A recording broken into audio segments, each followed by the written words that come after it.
যারা ভগবান সম্পর্কে জানে না, যারা গোবিন্দ সম্পর্কে জানে না, তারা নিজের স্বধর্ম ত্যাগ করে অন্য ধর্মে যায়।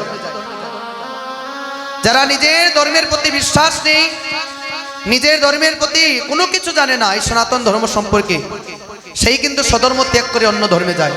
তবে একটা জিনিস জানবেন, স্বধর্ম ত্যাগ করলে তার স্বর্গও নেই, নরকও নেই।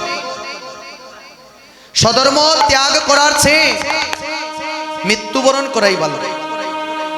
এই জগতে দেখবেন, আমি যদি আপনার কাছে কোনো জিনিস চাই, এখানে যে আমি এসেছি, কারো বাড়িতে যদি গিয়ে কোনো কিছু চাই, আমাকে এমনভাবে বলতে হবে যাতে আমার কথাটা শুনে সে যেন আমার চাওয়া পাওয়ার ওই জিনিসটা আমাকে দিয়ে দেয়। তাহলে আমার কথাটা বলতে হবে কেমন করে, মিষ্টি করে বলতে হবে। তাই যাদের টার্গেট আছে যে আপনাকে ওই স্বধর্ম থেকে ত্যাগ করবে, সেও কিন্তু এমন সুন্দর সুন্দর কথা বলবে। কিন্তু আজ পর্যন্ত দেখেছেন কেউ সুখী হয়েছে? আমরা অনেক দেখেছি, অনেক দেখেছি, নিজের চোখের সম্মুখেও দেখেছি, নিজের এলাকাতে দেখেছি, সোশ্যাল মিডিয়াতে দেখেছি, যেই স্বধর্ম যারা ত্যাগ করেছে লাশ হয়ে আবার বাড়িতে ফিরে এসেছে।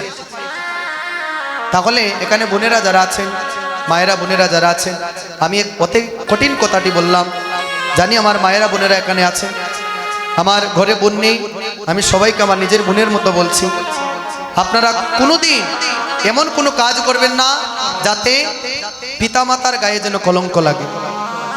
এই কলঙ্ক লাগানোর পূর্বেই নিজের জীবনটা নিজে নিজেই জলের মধ্যে বিসর্জন দিয়ে দিবেন, তাও কোনোদিন ওই কাজটা করবেন না। কীর্তনে দেখবেন যারা আসেন, কীর্তনীয় যারা যারা কীর্তন করেন, যারা ভাগবত পাঠ করেন, দেখবেন ওনারা কিন্তু শুদ্ধ ভাষায় চেষ্টা করেন কীর্তন পরিবেশন করবার, পাঠ করবার। কেন? কারণ যত সহজভাবে মানুষকে সুন্দর করে বোঝানো যায়। এখানে যারা এসেছেন মা, এখানে অনেকে পড়ালেখা করছে, অনেকে আমাদের পরিবারে আছে যে অনেক উচ্চ শিক্ষায় শিক্ষিত হয়েছে, কিন্তু তার একটাও চাকরি হচ্ছে না। আমরা যখন পড়ালেখা করে এখানে আমরা সঙ্গে আছি, দু একজন বাদ দিয়ে দিচ্ছি বলে আর পড়ার কোনো দরকার নেই।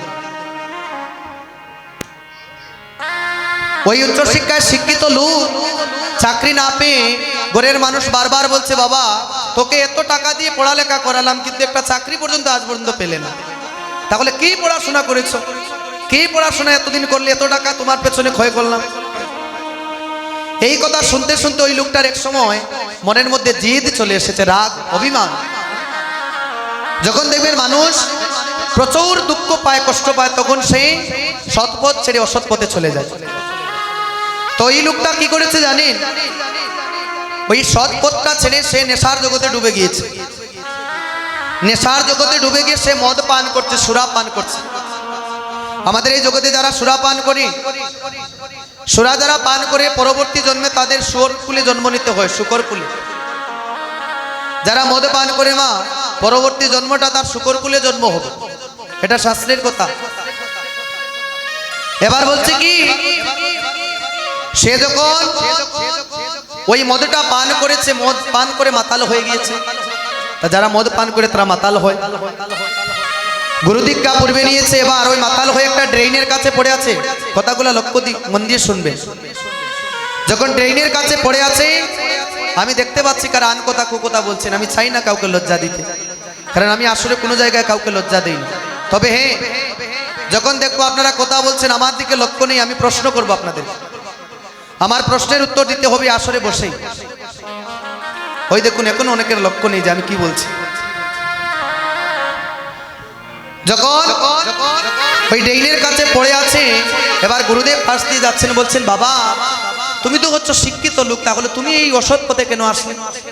তুমি ভক্তির পথে গেলেই তো পারতে। ভক্তির পথে গেলে ভগবানকে পাওয়া যাবে, ভক্তির পথে গেলে ভক্তের চরণ ধরে পাবে, ভগবান গোবিন্দের চরণ লাভ করতে পারবে। তাহলে তুমি এই পথে এসেছো কেন?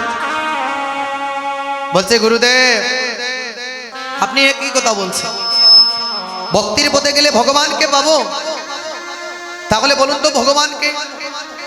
গুরুদেবকে প্রশ্ন করছে শিষ্য, কারণ সে তো মাতাল হয়ে গিয়েছে। কিন্তু এখানে একটা তত্ত্ব আছে, মাতাল যখন হয়েছে, দেখবেন কেউ যদি এই জগতে মাতাল হয়ে যায়, আর সে যদি আপনাকে কোনো প্রশ্ন করে, যদি প্রশ্নের উত্তর দিতে না পারেন, তাহলে সেখানে আপনার ষষ্ঠী পূজা করে নেন। মাতালের যদি সঠিক উত্তর না দেয়, তো গুরুদেব ভাবছেন আমার শিষ্য যে প্রশ্ন আমাকে করেছে ভগবানকে যদি উত্তর দিতে না পারি তাহলে তো আমার ষষ্ঠী পূজা করে নেবে, গুরুদেবও বুঝবে না। একটা মদের বোতল হাতে তার ওই শিষ্যর, বোতলের নাম কি জানেন? বোতলের নাম হচ্ছে রাম। নাম শুনেছে? রামের বোতল, ভগবান রাম নয়, রামের বোতল। ওই মদের নাম হচ্ছে রাম, সেটা একটা কোম্পানি। এখন বলতে পারেন আমরা কেমন করে জানি? তাহলে কি আমরা খেয়েছি? ওই নামগুলা জানতে, এগুলা শাস্ত্রে লেখা আছে মা। আমরা তো এই দেশে ভারতীয় কীর্তন করতে যাই, এগুলাতে দেখেছি এভেলেবেল। অনেক সুন্দর করে সোনার মতো দোকান সাজিয়ে রেখেছে, মানুষ যাচ্ছে, অর্থ দিচ্ছে, নিয়ে আসছে। যে দেশের যে ভাব, যে দেশের যে সংস্কৃতি। এবার কি করছে, ওই মদের রামের বোতল হাতে নিয়েছে, বলছে গুরুদেব বলছেন বাবা ওইটা কিসের বোতল? বলে গুরুদেব ওইটা হচ্ছে রামের বোতল। বলে এটা আমি পান করছি, রাম পান করছি। এবার গুরুদেব বলছেন বাবা ভগবান চরণ তুমি লাভ করতে পারবে, ভক্তির পথে যাও। গুরুদেবকে বলছে তাহলে ভগবানকে?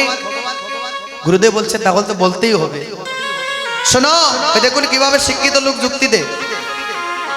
গুরুদেব বলছে ভগবান হচ্ছেন কৃষ্ণ। বলে না গুরুদেব, এখনো তোমার কথাটি হলো না। ভগবান যদি কৃষ্ণ হবে, যুক্তি দিচ্ছে দেখুন, ভগবান যদি কৃষ্ণ হবে তাহলে তিনি সর্পের উপরে উঠে নৃত্য করলেন কেন? এখন কি বলবেন? ভগবান যদি কৃষ্ণ হয়, যুক্তি দিচ্ছে দেখুন, তাহলে তিনি সর্পের উপরে উঠে নৃত্য করেন কেন? গুরুদেব বললেন দেখি তো আমার শিষ্য কত দূর পর্যন্ত যেতে পারে। বলে তাহলে কৃষ্ণ যখন ভগবান সর্পের উপরে নৃত্য করে তাহলে সর্পটাই মনে হয় ভগবান। বলে না গুরুদেব, ওই সর্প যদি ভগবান হবে তাহলে সেটা মহাদেবের গলায় ঝুলিয়ে আছে। হ্যাঁ, সর্প যদি ভগবান, যুক্তি দেখছেন?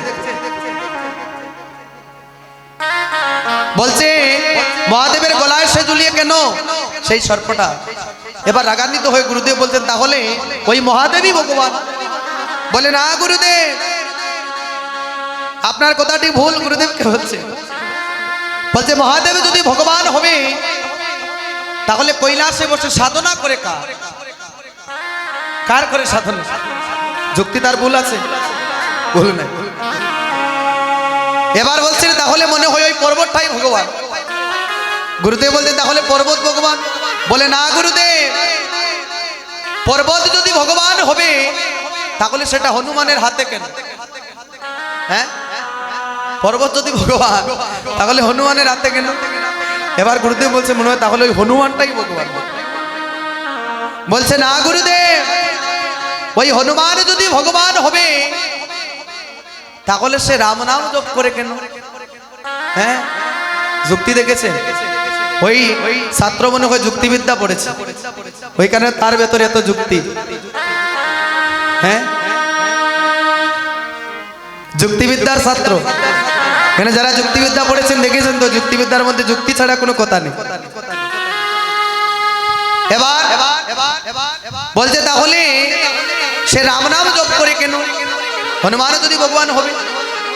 এবার গুরুদেব বলছে না, তাহলে রামই মনে হয় ভগবান।